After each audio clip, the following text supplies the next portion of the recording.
Hello students, সবাইকে আমার YouTube চ্যানেলে স্বাগত জানাই। আজকে আমরা যে ভিডিওটা দেখব এটি হচ্ছে জেটেড বেঙ্গলি। জেটেড বেঙ্গলি, ঠিক আছে, ক্লাস নাম্বার 1। ঠিক আছে, এখানে আমরা বিশেষ যে গুরুত্বপূর্ণ বিষয়গুলো থাকছে, ঠিক আছে, সেই বিশেষ গুরুত্বপূর্ণ বিষয় নিয়ে আজকে আমরা আলোচনা করব।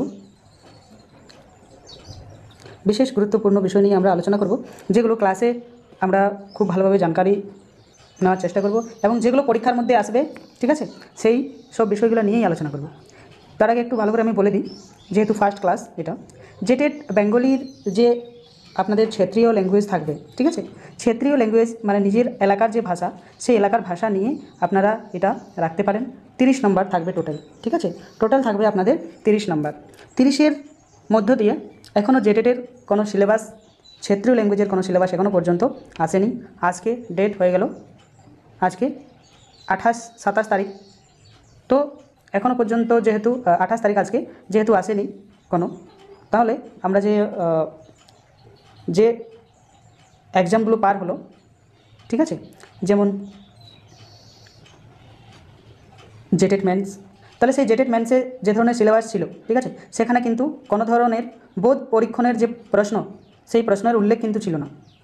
ঠিক আছে, যারা এক্সাম দিয়েছে তারাই সেটা বলতে পারবে। কোনো ধরনের কোনো বোধ পরীক্ষণের, যেটা প্যাসেজ আমরা বলি, গদ্য এবং পদ্য যেটা বলি, ঠিক আছে, সেখান থেকে সিন আনসিন ইংরেজিতে যেটা বলা হয়, তো সেখান থেকে কিন্তু কোনো ধরনের দেওয়া ছিল না। কিন্তু সেইখান থেকে প্রায় 6 to 8-এর যে ল্যাঙ্গুয়েজ 2 ছিল, ঠিক আছে, সেখানে কিন্তু প্রায় 40-41 নম্বরের প্রশ্ন কিন্তু সেখান থেকে ছিল। ঠিক আছে, 40-41 নম্বরের প্রশ্ন কিন্তু সেখান থেকে ছিল। সেখানে কোনো উল্লেখ করা ছিল না যেগুলো থাকবে বলে, ঠিক আছে। তার জন্য বোধ পরীক্ষণের যে প্রশ্ন, সেগুলো কিন্তু 110% বলছি, সেগুলো কিন্তু থাকবেই।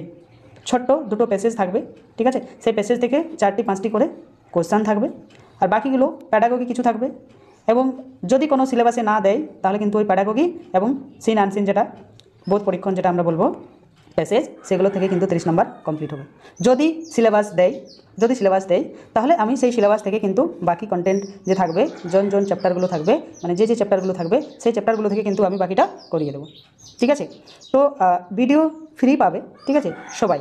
কিন্তু যদি প্রত্যেকটা ভিডিওর পিডিএফ পেতে চাও, তাহলে কিন্তু এই যে নাম্বার দেওয়া আছে 9199154669, এই নাম্বারে মেসেজ করতে হবে এবং ছোট্ট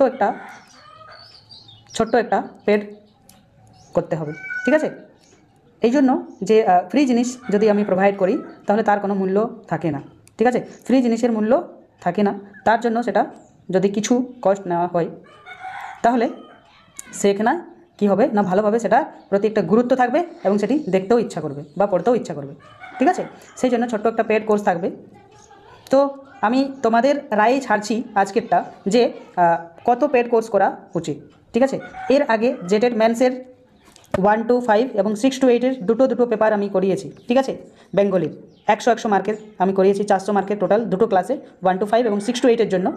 সেইগুলো কিন্তু আমি সমস্ত ফ্রিই করিয়েছি, কিন্তু অনেক স্টুডেন্ট চেয়েছিল যে স্যার আমাদেরকে পিডিএফ আমাদের চাই, তাহলে সেই পিডিএফ কিন্তু আমি দিতে পারিনি তাদেরকে। পিডিএফ দিতে গেলে অনেক ঝামেলাও থাকে, সেই সমস্যার জন্য। কিন্তু যদি তোমরা একটা কস্ট দিতে রাজি থাকো সবাই, তাহলে আমি সেটা করতে পারি। পিডিএফ ফোন নাম্বার যে দেওয়া আছে সেটাতে মেসেজ করতে হবে, আর সেই নাম্বারে দেওয়ার পরেই কিন্তু আমি সেই পিডিএফগুলো দিয়ে দেবো। ঠিক আছে, সেই পিডিএফ কিন্তু বাহারে কাউকে শেয়ার করবে না। ঠিক আছে, সেই পিডিএফ কিন্তু বাহারে কাউকে শেয়ার করবে না, কেননা নিজে পয়সা দিয়ে পিডিএফগুলো গ্রহণ করবে, তাহলে অন্য কাউকে কেন দেবে? ঠিক আছে, অন্য কাউকে কেন দেবে? সেও তো পড়বে, সেও তো পাস করবে, তাহলে ও পয়সা দিয়ে সেটা কিনে নিক নাকি? তাহলে বাকি চ্যানেলগুলোতে প্রায় 499 টাকা মতো ক্ষেত্রীয় ল্যাঙ্গুয়েজের জন্য পেড করা আছে, আমি দেখেছি। ক্ষেত্রীয় ল্যাঙ্গুয়েজ একটার জন্য, ঠিক আছে, বাকিগুলোর জন্য সমস্ত হলে তো অনেক পয়সা, কিন্তু একটার জন্য প্রায় 499 টাকা আছে।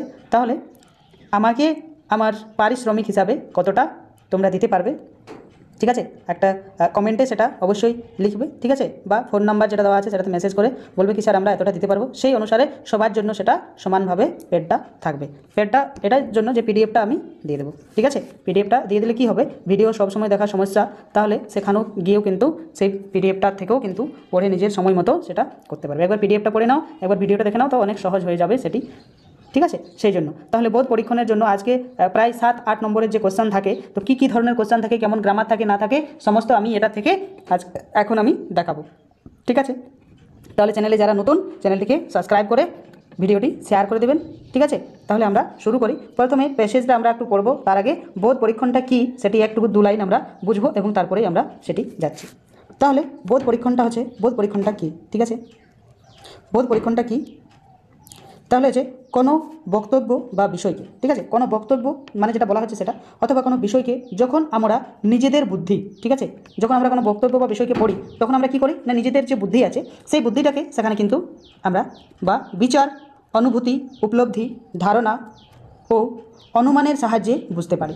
তাহলে সেই বিষয়টাকে এবং বক্তব্যটাকে কিসের দ্বারা, বুদ্ধি, বিচার, অনুভূতি, উপলব্ধি, ধারণা, অনুমান এর সাহায্যে আমরা সেটা বুঝতে পারি যে কী বলতে চেয়েছে বা বিষয়টা অ্যাকচুয়ালি কী। তখন সমগ্র প্রক্রিয়াটিকে বোধ বলা হয়ে থাকে। তখন যে প্রক্রিয়াটি আমরা পাই তো সেটাকেই আমরা বোধ বলে থাকি। জ্ঞান, বোধ এবং মানস সঞ্চালন এই 3টি প্রক্রিয়ার মাধ্যমে প্রধানত আমরা ক্রিয়াশীল থাকি, ঠিক আছে। জ্ঞানের দ্বারা, বোধের দ্বারা এবং মানব বা মানস সঞ্চালনের দ্বারা, এই 3টার দ্বারাই কিন্তু আমরা কী করি না, ক্রিয়াশীল থাকতে পারি। জ্ঞান অর্থে কোনো বিষয় বা সম্পর্কে প্রাথমিক ধারণা হয়ে থাকে। বোধের অর্থে উক্ত বিষয় আমরা বিচার, বিশ্লেষণ ও ব্যাখ্যা করতে সমর্থন হই, ঠিক আছে। তাহলে এটি আর পড়ছি না, এরপর আমি সেই প্যাসেজে যাব, সেই প্যাসেজটা একবার পড়ব এবং সেই প্রশ্নের উত্তরগুলা কীভাবে দেব সেটা একবার দেখতে পারেন। তাহলে এইভাবে কিন্তু যদি আমরা প্র্যাকটিস খুব করে থাকি তাহলে সেই প্র্যাকটিসটি কিন্তু আমাদের সেই সময় কাজে লাগবে, ঠিক আছে। না হলে অনেক স্টুডেন্ট আছে যে সেটি পড়তে গিয়েই সময়টা চলে গেল, কোশ্চেনের উত্তর কিন্তু শেয়ার করতে পারলো না, সেটি পড়তে গিয়েই তার সময় শেষ। তাহলে এখন থেকে যদি আমরা এটা পড়ি এবং পড়ার সাথে সাথে সেই কোশ্চেনগুলো করি তাহলে অনেকটা আমাদের সহজ হয়ে যাবে যে কীভাবে সেটা সহজে আমরা করতে পারবো, ঠিক আছে। তো তার জন্য আমি এটি করিয়ে দেব এবং তার পুরোপুরি কন্টেন্ট থাকবে, গ্রামার থাকবে, সমস্ত কিছুই থাকবে। তাহলে স্টার্ট করি। 1906 খ্রিস্টাব্দে, তখন শীতকাল। তাহলে 1906 খ্রিস্টাব্দে তখন কী ছিল না, শীতকাল ছিল। আসর বেশ গরম হইয়া উঠিয়াছে। আসর বেশ কী ছিল না, গরম হইয়া উঠিয়াছে। উপাধ্যায় মহাশয় সবেমাত্র সন্ধ্যা সেরে চাটিম চাটিম বুলি ভাজিতে আরম্ভ করিয়াছেন। বিপিন বাবুও পুরাতন কংগ্রেস দল হইতে ভাঙিয়া পড়িয়াছেন। তাহলে যে বিপিন বাবু ছিলেন তিনি কী করছেন না, পুরাতন যে কংগ্রেস দল ছিল সেই কংগ্রেস দল থেকে তিনি ভাঙিয়া পড়েছেন। সারা দেশটা যেন নতুনের প্রতীক্ষায় বসিয়া আছে। তাহলে সারা দেশটা কী আছে না, নতুনের প্রতীক্ষায় বসিয়া আছে। আমি তখন সবেমাত্র সাধুগিরির খোলস ছাড়িয়া জোর করিয়া মাস্টারিতে মনটা, তাহলে কী করলো, সে সাধুগিরি ছাড়িয়া মাস্টারিতে জোর করিয়া মনটা কী করছে না, বসাইতেছি। এমন সময় এক সংখ্যা বন্দে মাতরম হঠাৎ একদিন হাতে আসিয়া পড়িল। তাহলে এটি কি, বন্দে মাতরম হঠাৎ করে একদিন হাতে আসিয়া পড়িল। ভারতের রাজনৈতিক আদর্শের কথা আলোচনা করতে করতে লেখক বলিয়াছেন, we want absolute autonomy free from British control, ঠিক আছে। তাহলে আজকাল এই কথাটা হাটে, মাঠে, ঘাটে, বাজারে খুব সস্তা হইয়া দাঁড়াইয়াছে। তাহলে এই কথাটার অর্থ কিন্তু অনেক কম হইয়া দাঁড়াইয়াছে। কিন্তু সেকালে বড় বড় রাজনৈতিক পাণ্ডারাও মুখ ফুটিয়া কথাটা বাহির করিতেন না। একেবারে ছাপার অক্ষরে ওই কথাগুলো দেখিয়া আমার মনটা তড়াক করিয়া নাচিয়া উঠিল। তাহলে সেই কোনো কথা যদি এইভাবে আমরা শুনতে পাই এবং সেটি যদি ছাপানো রূপে বের হয় তাহলে সবার চোখে পড়বে এবং সেটি নিয়ে কিছু একটা ব্যাপার স্যাপার হবে। সেকালের নেতারা ভাজিতেন ঝিঙ্গা, ঠিক আছে। সেকালের মানে ওকালের যে নেতারা তারা কি ভাজিতেন না, ঝিঙ্গা ভাজিতেন। আর বলিতেন পটল, মানে একটি কাজ করতো এবং বলতো তার উল্টা। তাহলে ভাজিতেন ঝিঙ্গা এবং বলিত যে না এটা পটল ভাজা। তখন সেলফ গভর্নমেন্ট সম্বন্ধে বক্তৃতা করিতেন, তখন তাহার পিছনে যে কনসিনাল কথাটা জুড়িয়া দিয়া শ্যাম ও কুল দুই রক্ষা করিতে চেষ্টা করিতেন। তাহার আইনও বাঁচিত হাত তালিও পড়িত। তাহলে দুটোই তার মধ্যে হতো, সে আইন থেকেও বাঁচত এবং তার মধ্যে সে হাত তালিও পেত। তাহলে আমরা এটি দেখব প্রশ্নের মধ্যে কী কী থাকছে, ঠিক আছে। তাহলে ফার্স্ট কোশ্চেন আমরা দেখব, উদ্ধৃত অনুচ্ছেদে কোন সময়ের কথা বলা হয়েছে। তাহলে আমরা দেখলাম যে কোন সময়ের কথা বলা হয়েছে, না সেটি 1906 সালের বা খ্রিস্টাব্দের কথা বলা হয়েছে। তাহলে এর উত্তর কী হবে? এর উত্তর হয়ে যাবে ঘ 1906 সাল। নেক্সট প্রশ্ন আছে, সারা দেশ কিসের প্রতীক্ষায় বসে আছে। তাহলে সারা দেশ কিসের প্রতীক্ষায় বসে আছে, না আমরা এখানেই দেখলাম সারা দেশ কিসের প্রতীক্ষায় বসে আছে, না সারা দেশ যেন নতুনের প্রতীক্ষায় বসিয়া আছে। তাহলে এর উত্তর হয়ে যাবে এটি, নতুনের প্রতীক্ষায়।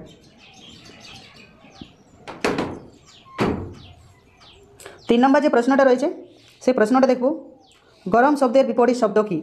তাহলে প্যাসেজ থেকে দেখুন কিভাবে আমাদের সেই গ্রামারগুলো জিজ্ঞেস করছে কিভাবে। তাহলে এখানে আমরা গরম শব্দ আমরা দেখলাম, ঠিক আছে, গরম শব্দ আমরা দেখলাম, সেই গরম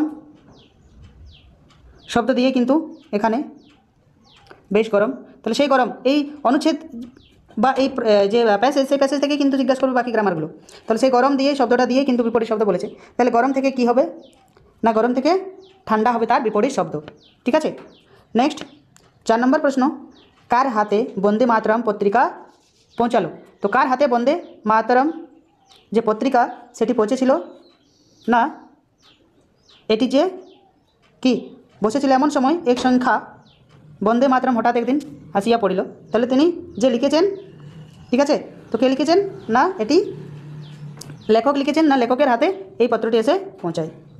নতুন, আমরা নতুন পড়লাম উপরে, সেই নতুন শব্দটি দিয়ে কী দিয়েছে, না পদ পরিবর্তন দিয়েছে, ঠিক আছে। এটি 1 to 5 এবং 6 to 8 দুটোর জন্যেই, দুটোতেই থাকবে এইগুলো, ঠিক আছে। তাহলে নতুন শব্দটি দিয়ে কী দিয়েছে, না পদ পরিবর্তন দিয়েছে।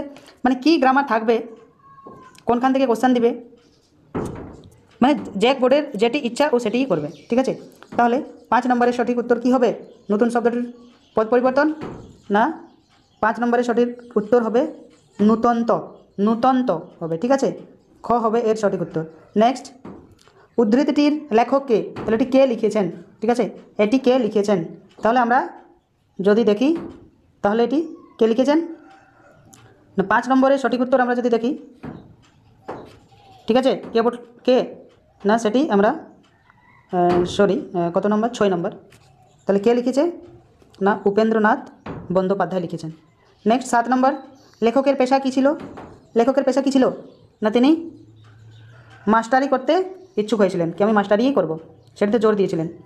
নেক্সট 8 নম্বর, কে পুরাতন কংগ্রেস দল থেকে ভেঙে পড়েছিলেন। না এখানে যদি আমরা 7 নম্বরের উত্তর দেখি তাহলে উপাধ্যায় মহাশয়। কে, উপাধ্যায় মহাশয়, আমরা আগেই পড়েছি কোনখানে, এখানে বিপিনবাবু পুরাতন, ঠিক আছে, কংগ্রেস দল হইতে ভাঙিয়া পড়িয়াছেন। তাহলে তিনি সেখান থেকে চেয়েছিলেন যে আর আমি এই দলের মধ্যে থাকবো না, ঠিক আছে, উপাধ্যায় মহাশয় কংগ্রেস, ঠিক আছে। তাহলে এটি হবে উপাধ্যায় মহাশয়। 7 নম্বরের সঠিক উত্তর পেয়ে গেলেন।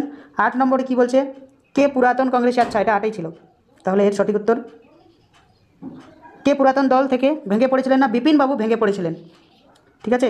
কে ভেঙে পড়েছিলেন, না বিপিনবাবু ভেঙে পড়েছিলেন, এবং উপাধ্যায় মহাশয় সবেমাত্র এটি ছিল, আর এটি হবে তার বিপিন বাবু, ঠিক আছে। নেক্সট যেটা থাকছে আপনার 9 নম্বরের সঠিক উত্তর কী হবে, কারা ঝিঙ্গা ভাজতেন আর পটল বলতেন। তাহলে কে ঝিঙ্গা ভাজতো এবং তারপর বলতো যে না এটা পটল, কে।